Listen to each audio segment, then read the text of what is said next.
God, this wind is really freaking me out. The whole wind and the bells thing. Yeah. Anyways, hey guys, J here, and yeah, I'm going to be talking about the new Enlisted update here. Now, it's been a bit of a... I've had a few days to think about it, obviously, and also because of work, so yeah, I hadn't had the chance to play Enlisted much. So, oh yeah, and also if I sound a little bit rotten, it's because I've got a bit of a cold at the moment, so yeah, that's fun, you can see. But yeah, I'm going to be talking about the new unlocks, then I'm going to be moving on to the new maps, some of the new features, and then I'm going to give my opinions on all of them. And then afterwards, I'm going to be talking about the boycott and everything about it, and just my thoughts on it. Now, I will be timestamping everything below, so if you want to see, me basically dissect everything, keep things up, look in the description. That being said, let us begin. So, what did the update actually give us? Well, the main thing that the update gave us was one new level for all of these campaigns, 3 new in the Pacific, a new map for Stalingrad, one other new map for all of these with an asterisk. I'll talk about that when I talk about the map section. It also had a bombing runs onto these 4 campaigns, giving us, actual weaponized cancer, as well as TNT packs, because why not, I guess. It also gave phosphorus grenades to Normandy, and I think Tunisia got phosphorus grenades. Customization was added to these campaigns. I believe Tunisia was the only one that didn't get the customization. Did it? Yeah, Tunisia is the only one without the customization, but you can see here if you go into Normandy, you can actually customize some of your soldiers now.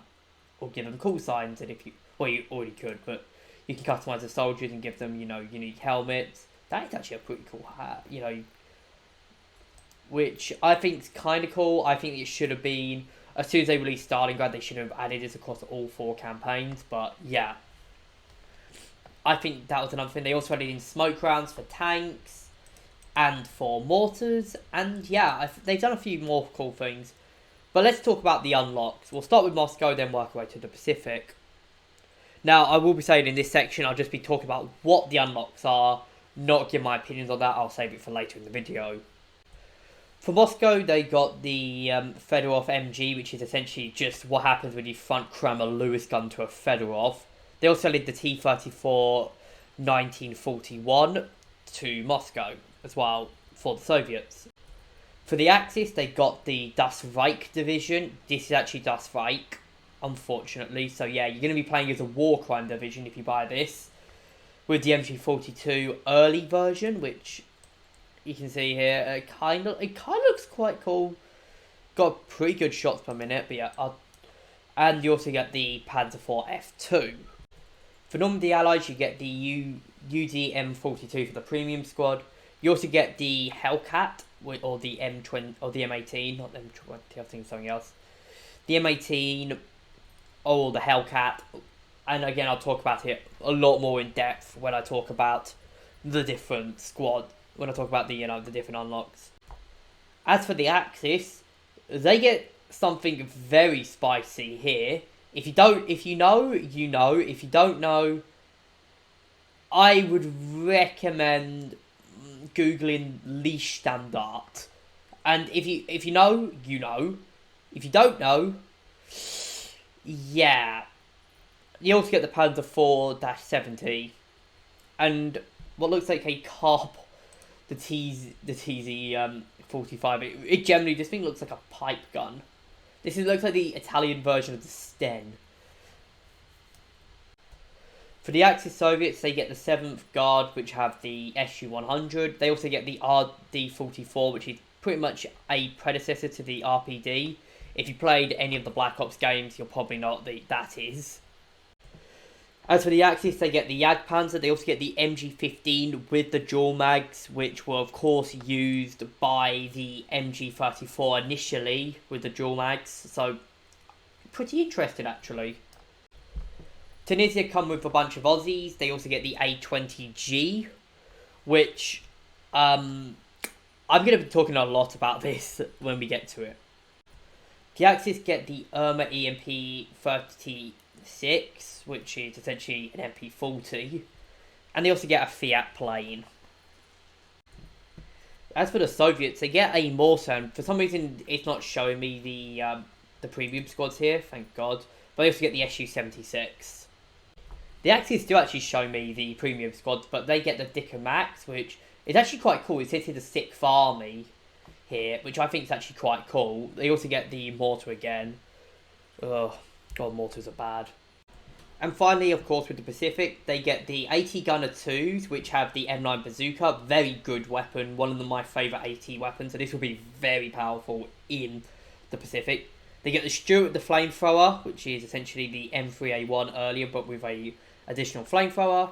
And they also get the M1C Garand, which is the Sniper Garand, but with an integrated suppressor. That's quite interesting. As for the premium squad, they actually get another Aussie vehicle, which is the Boomerang Mark II, which is an Australian plane. So they really are taking in a lot of inspiration with the Australians in this campaign, in this update. As for the Axis, they get the Type 4 rocket launcher, something I'm not going to pronounce, and they also have the SIG 1920. And for their premium, they get this, which is essentially a Zero, but it's apparently the Army version of the Zero. So, yeah, kind of interesting. As for the different custom, the different maps which were added, obviously they added in for Normandy, they added in Destruction on Saint Lo. That's it. That's all they added. In Moscow, they added Birch Grove. I think it was Birch Grove East. Yeah, they added Birch Grove East. Because everyone loves Birch Grove. For the Axis, they added in the Right Chancellery invasion for Berlin. Tunisia I think they got a confrontation map. They got Algebra Farm Confrontation, I think. Stalingrad was the only campaign that actually got something new, which was the Tractor Plant map, which I actually kind of want to try now because it's the first actual map added to Stalingrad since launch. And also, well, Stalingrad doesn't really have many maps. They only got one map at launch, really. And so this can be the first unique one. And I've heard some good things about it already. As for the Pacific, I think they just got Alligator Creek South. They got something. Alligator Creek North or something like that. They got just a rehash of the maps. But yeah. Anyways, that being said, let's move on to the final features. And just basically brushing over what they've added. So the obvious one is, of course, they've just added in a shit load of new stuff that they just basically put stuff in, like they put TNTs up here, and phosphorus grenades back into these campaigns. They've also introduced airstrikes, but the main thing they introduced as well was the machine guns, which are buildable only by machine gunner squads. You can't actually build them with engineer squads, to my knowledge. Yeah, you can't build these with engineer squads. You can see here with the engineer 1 squad. And I'm going to find the engineer 2 squad. You can't actually build them. Yeah, you can see here with the engineer 2 squads. And they've also removed... Oh, no, they didn't. No, that's just... I thought because I usually see the MG icon about there. But as you can see with these machine gunner squads, they've actually got HMG tier. I don't know if it requires, at the moment, I do not know if it requires the machine gunner to build it or the squad's engineer to build it, but I'm guessing it's the squad engineer. They also changed the textures for knives, so you can see here the knives look slightly different on the campaign. Like the axe looks different. It looks more like a hatchet in Normandy, whereas if you saw the axe, it's more the standard axe. I think Tunisia had an even different one as well. Like the knives are different. The axe here looks different. Wrong squad. The knives for the British look different. They kind of look like the... Okay, that's kind of bad for the British ones that they just gave us the unique knives that the squads had. Only a little bit dirtier. Yeah. The axe... Oh my god, that is actually cool looking. That axe is sick. Looks so good. Yeah, the German knives kind of look kind of cool. The Soviets I haven't checked yet, but they get, looks like a default knife, and they kind of cool looking axe. As for the knives, I think that's a cool change. It adds more flavour to the game, and it makes it look unique. I mean, I would say some of these knives do look kind of cool though, but the axes, though, that British axe looks awesome in Tunisia. But yeah, they also did stuff like that, which is just some small minor things. They changed around, the tools, so now the tools actually look different, I think. So if I go on to, bad example, so if I go to a tanker, the toolboxes look slightly different. But yeah, other than that, they've not really done much when it comes to features. They've mostly done bug fixes and AI fixes, but yeah. Anyways, let's go on to the review side of the stuff, which is going to be the more objective stuff. So I'm going to be reviewing the levels. I won't be reviewing any of the premium squads. And I'll explain about that in a reason in a second. And then I'll be talking about the other stuff. But yeah, let's go. As always, starting with the Soviets. This is pretty much the why, because the T-34 is already in the game. It's got the L11 cannon here, and I think this one has the F-34 cannon, which, I mean, it's got a different gun. That's about it. It's essentially the same tank that you've already unlocked 2 levels prior. The Axis have this problem as well, with the Panzer III-J and then the Panzer III JF1 here, but that was at least 8 levels apart. Whereas this, it's like, you can see, it's T-34, FA, T-34 again. Like, what's the point? What even is the point of just leveling up to 38? If you've got the FA at this point, you're pretty much maxed out. So this is not even a free. You haven't even gotten anything if you've played Moscow. So yeah, pretty shit. For the Axis, they got the F2, and I think the F2 can actually fight the. You can see here. Oh, it does have smokes as well. So it has a smoke grenade here. You can see that was another thing that was added. They added smokes, like smoke screens to certain tanks. But yeah, the F2. It says here it can destroy T-34s and KV-1s.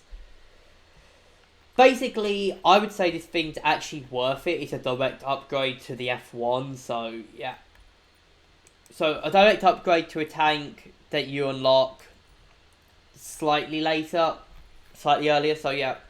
Direct upgrade, and the Pally can take out the T-34, so you've got something there.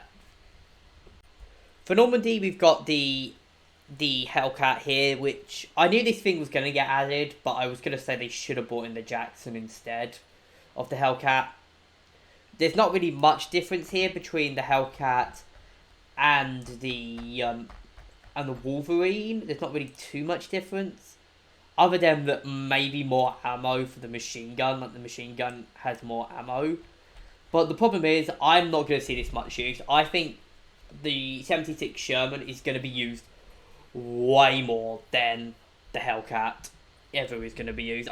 I guarantee you'll barely see any Hellcats. It also has no armor, like 13mm of armor versus. I mean, look at the Jesus. The M10 is considered to have paper thin armor, and that thing.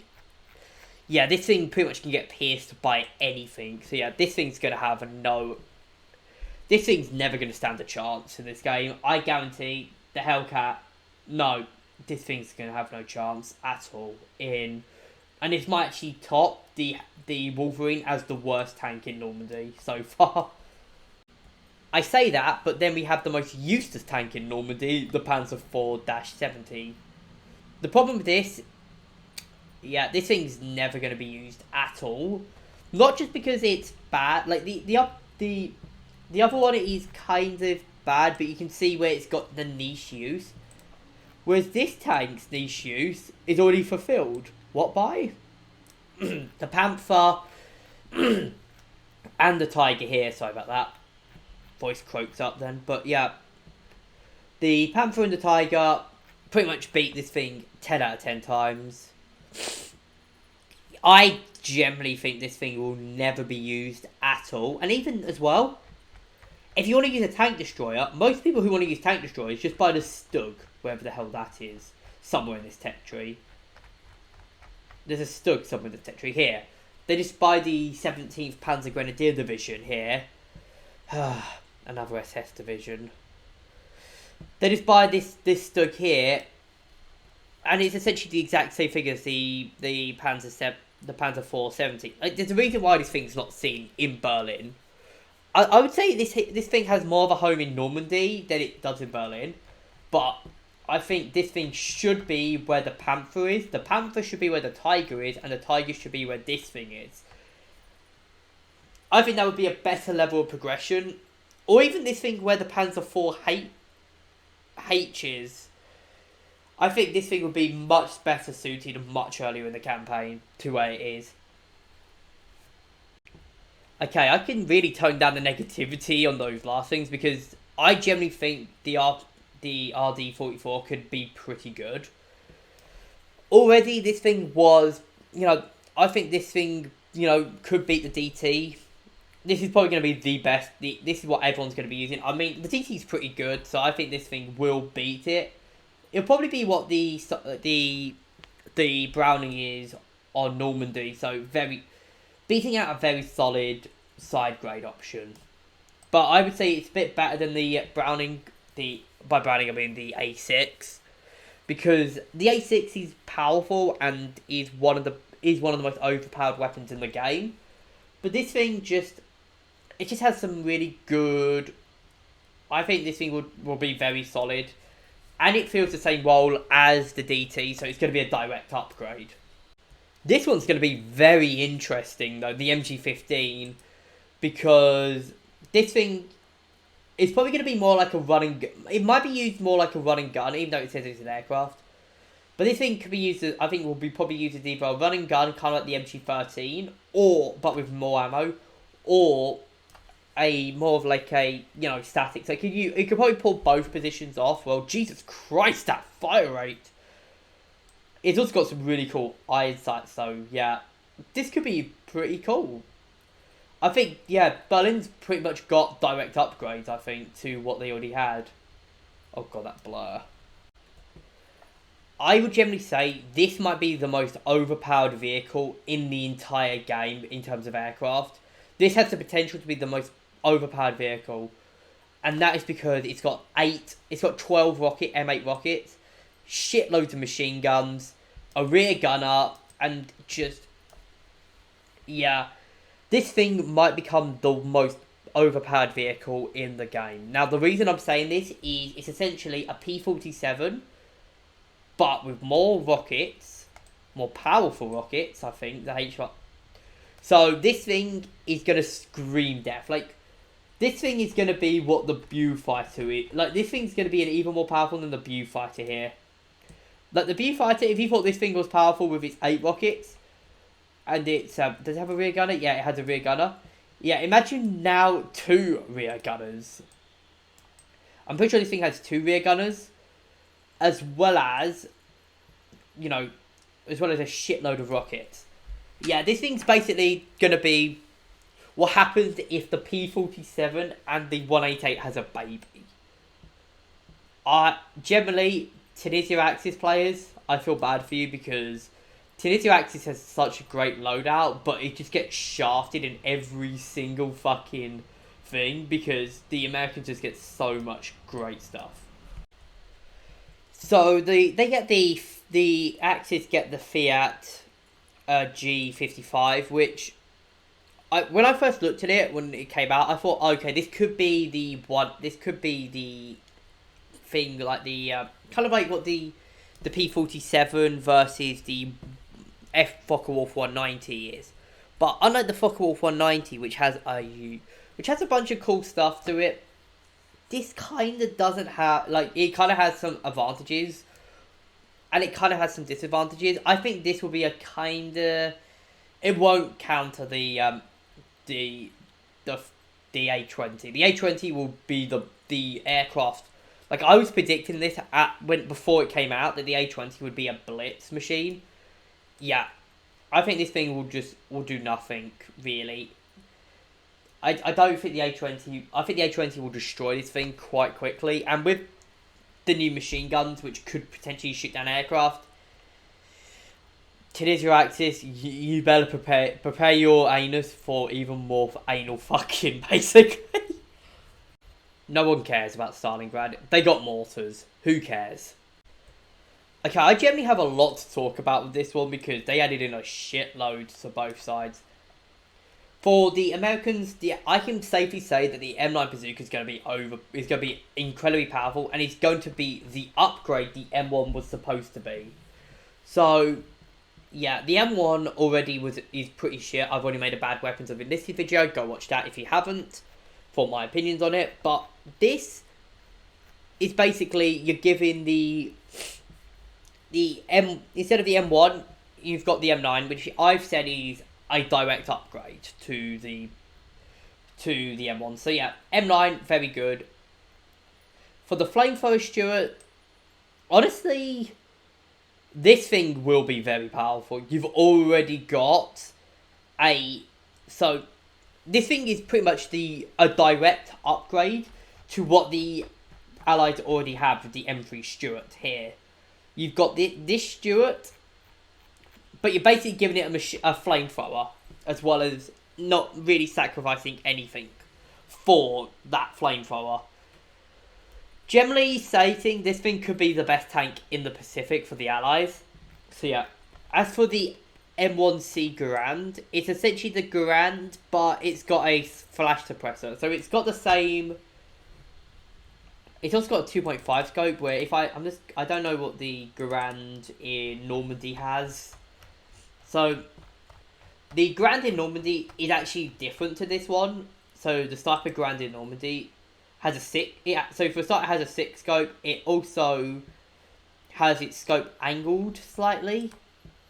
Whereas the Garand in the Pacific has a flash suppressor and has a 2.5mm scope. So this could be interesting, actually. I think it could be very interesting. It has a flash suppressor as well, so yeah. Yeah. It was not widely used in the Second World War as well, so yeah. It's a rare weapon as well. I think this is more used in Vietnam, actually. But yeah. Anyways, let's finish the weapons with the Axis. As for the Axis, I really can't say much about Japanese anti-tank weapons. I'm guessing this will be pretty much like the Boycott is in Normandy, so I'm not going to say anything more about this. As for the Kami, whatever it's called, the Tami tank, this looks like an amphibious tank. Yeah, the only mass-produced Japanese amphibious tank. So basically, it looks like it's going to be an even better version than this tank, than this boat. Basically, it's this boat, only better, I think. It looks like it's going to be a better version of the amphibious tank. Quite interested that the Japanese get an amphibious tank, but the Americans get the flamethrower tank. That's quite interesting. They do have 3 machine guns as well, so that could be quite good. So I reckon this thing will be good for taking out infantry and for flanking, whereas the other one will be more of an upfront assault tank. As for the SIG here, pretty much this just looks like a hold on. This just looks like it's gonna be another MP28, but with a bayonet. So unfortunately, this MP28 might get phased out more for that one with the bayoneted weapon. Do they have the slow auto fire though? I need to check if it has slow auto. No, it just has full auto. But yeah, essentially what I'm predicting, this is just going to be the exact same as. It's going to be essentially the MP28 with the extended mags with the bayonet, but I mean it's technically an upgrade. It's got an increased rate of fire and a 50 round magazine, and you can't scoff at that. A 50 round magazine SMG is really good. But yeah, the Japanese got some pretty decent stuff here, I think. They got an amphibious tank, which, I mean, it's good that you don't have to pay to use the amphibious tanks anymore. The same as now, you don't have to pay to use the flamethrower tanks anymore. But yeah, Anyways, let's talk about the vehicle with the maps, and then we'll talk about the new. I'll talk about the new upgrades, and then I'll talk about a few other things afterwards. I know I have been droning on and on about this, but I generally will say that, in my opinion, apart from the Stalingrad map, I'm very disappointed about the maps. The Stalingrad map, though, I would say is very good, and it's going to be like, it's kind of like when they added in, like, I think it was like a few maps for each campaign that they added in, what was it? Like Vescovo Settlement, and I think the barn map here in Normandy, or when they added St. Lo and some other maps in and stuff like that. This one's just one map, and just a bunch of destruction on maps, like St. Lo Destruction. Who asked for St. Lo Destruction? Like, no one likes destruction anyways. But yeah, I would say Tractor Plant, I will have to give my opinions on the map itself when I play it a few times, put in customs, because I'm not touching the Stalingrad, because I don't like Stalingrad maps. But yeah, I'll touch on it when I talk about the maps. But for the other maps, I think they're downright lazy. They've been downright lazy. It's for Pacific and Moscow, it's just the same map reversed. For Normandy and Tunisia, it's the same. It's essentially the same map, but with a different game mode. Tunisia, it was a confrontation as well, but Normandy, it was just demolition, and no one plays that. But for Berlin, it was right chancellery, and we've already got 3 maps that feed into the right chancellery. Ministry Garden, Hermingoenstrasse, and not Kroll, where is it? And Wilhelmstrasse. They all feed into the right chancellery. So it's kind of a bit shit that we just get in the right chancellery again. Anyways, let's talk about the final things. I'm going to be mainly talking about 3 things here, but yeah. Let's talk about the other changes that have been added to the game. So those 3 things are the uniform changes that were added, mostly the bombing run. So the uniform changes, in particular the bombing runs, and also the where was it? There was another thing. The machine guns. It's what the update is named after. Come on, it's what the update was named after. But yeah, as for the universal changes like the TNT charges and the phosphorus grenades, I'm up with that. Gives some more variety, and it makes the campaigns a lot more. And the same with the customization. I'm for that because, generally, it's kind of a bit annoying that this is kind of a bit. But yeah, also I will have to say one thing as well. It's gonna make doing this a whole lot easier because the Soviets, if you don't know, this outfit here for Berlin, actually, like, I'm gonna have to find it. I'm gonna find a soldier that doesn't have it, but this outfit here actually has a purpose. These 2 outfits here actually have a purpose in Berlin, and that is they actually give a damage decrease. It's a tiny damage decrease, but they actually give a tiny damage decrease if you're wearing them. So yeah, the same with helmets. Helmets give a tiny damage decrease from headshots, but yeah, which is why it's kind of better to have helmets over a knitted cap. But yeah, those stuff, I'm kind of glad that it got added, but this should have been added with Stalingrad, because Stalingrad, of course, had this at launch. I think this should have been added with Stalingrad. As for the other thing that was added with Stalingrad, this thing should have stayed with Stalingrad, and that is, of course, where is it? I'll have to find it. It's somewhere around here. I'll find the squad somewhere. Here we are. Airstrikes are now in every campaign.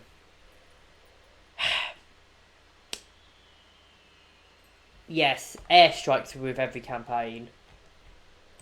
It doesn't matter if you're Axis, it doesn't matter if you're Allies. Airstrikes have now been added to every single campaign in the game.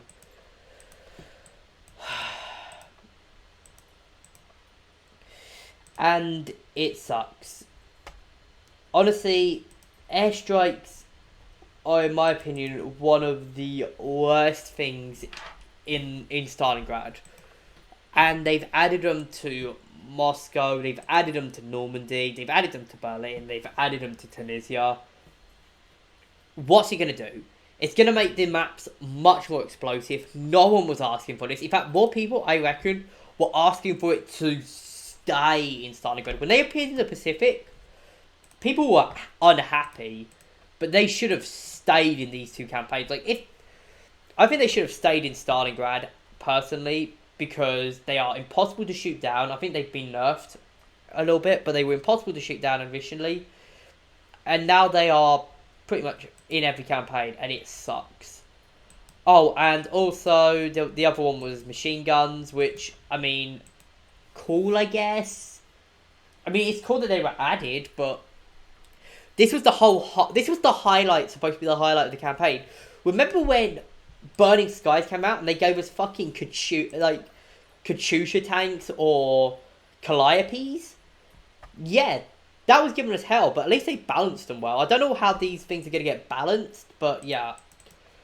Like, some of the Armored Train had the Armored Train game mode. You know, Stalingrad had the bomb, even Stalingrad had a cooler one with the bombing ones. The Pacific, had amphibious tanks. This had fucking machine guns. And we've already got machine guns that can be built already in the game. So what's the purpose with these things? Well, these ones can do more damage. Cool, I guess.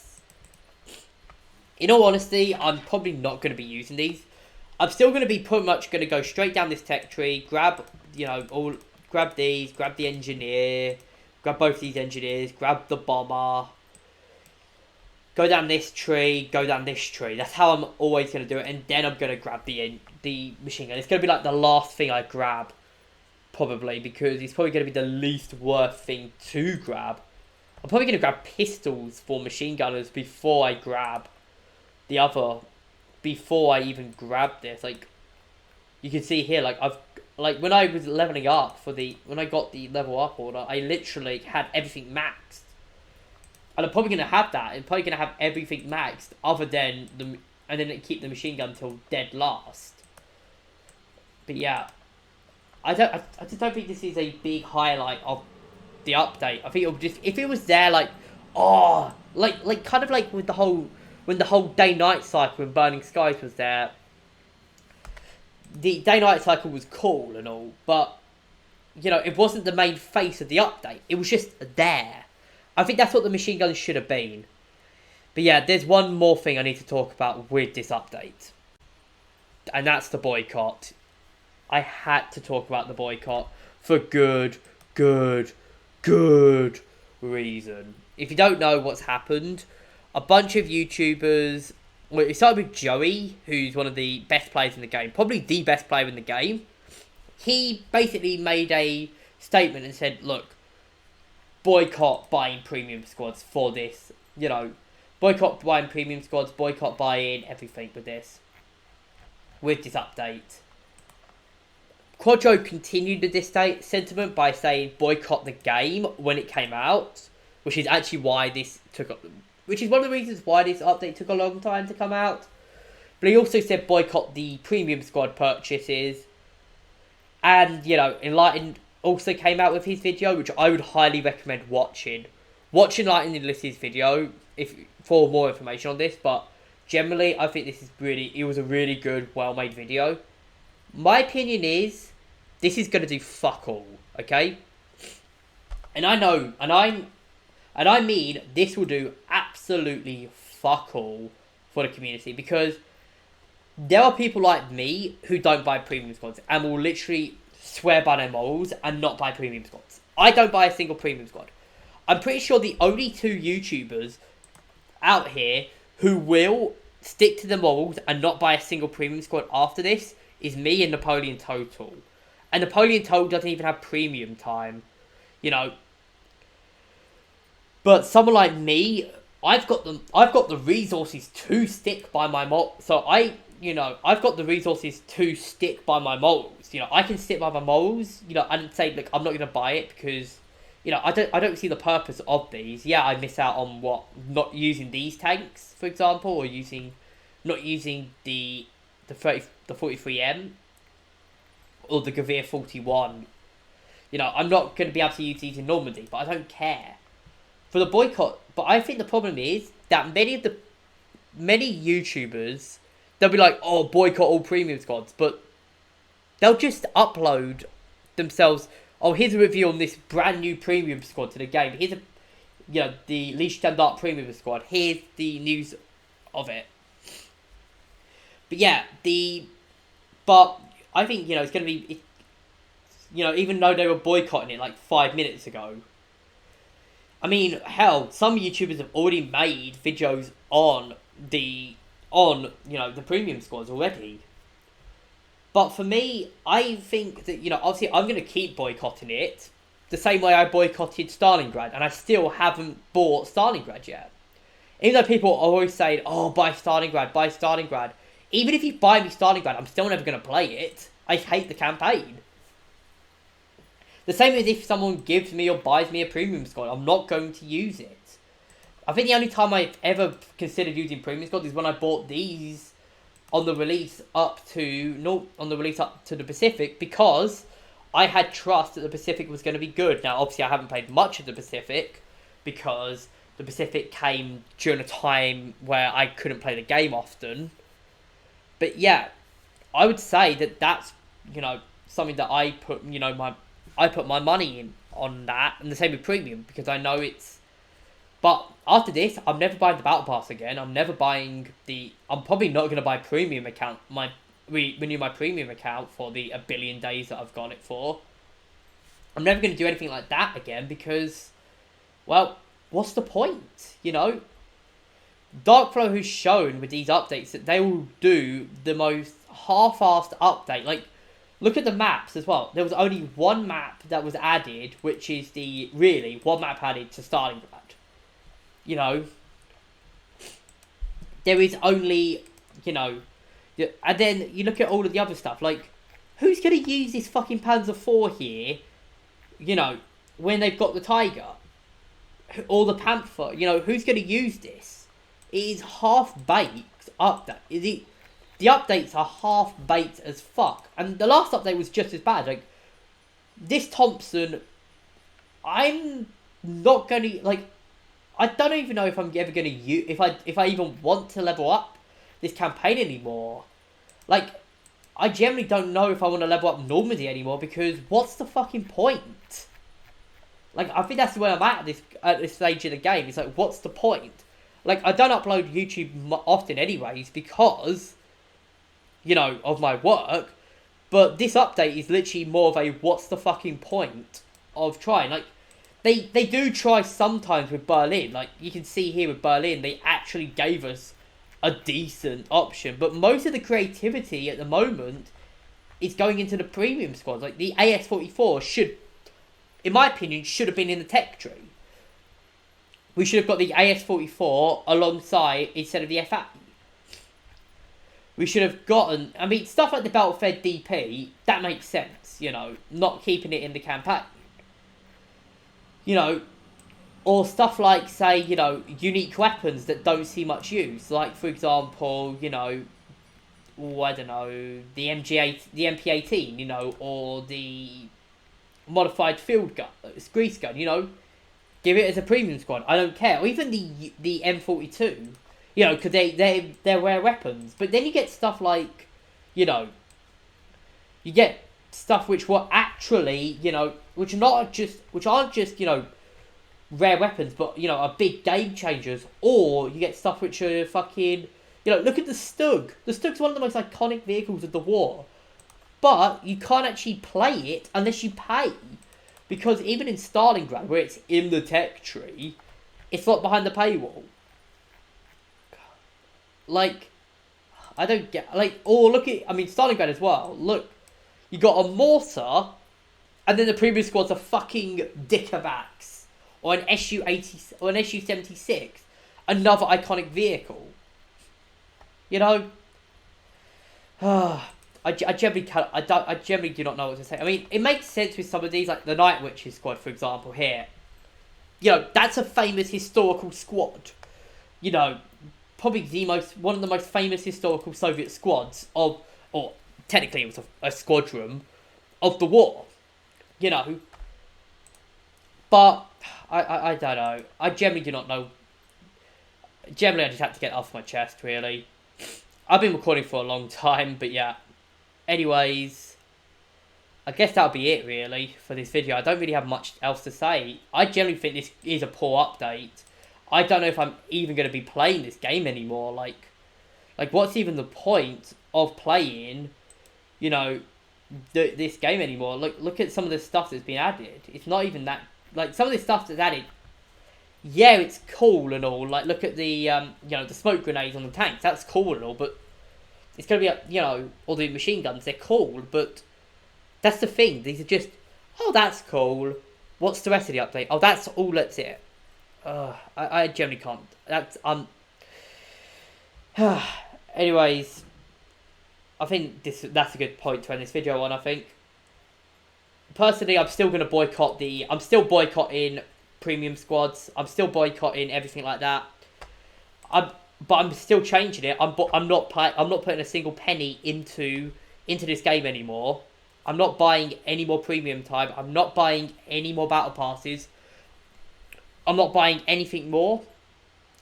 I've got 900 and I'm probably this 900 gold here, which I've got. I might, I'm probably still gonna stick with 905 gold, like the next time the update comes out or when my premium card runs out. I'm never gonna put a single penny into this game at all. Anyways, that'll be the end of this video. I hope you guys have enjoyed. I'm sorry it's been very ranty. I'm sorry, about my voice because I have got a cold. But I just had to get some things off my chest as well. Ironic saying, I know. But yeah, I hope you guys have enjoyed. Leave your thoughts in the comments, what you guys think of this update. And I'll see you guys in the next video.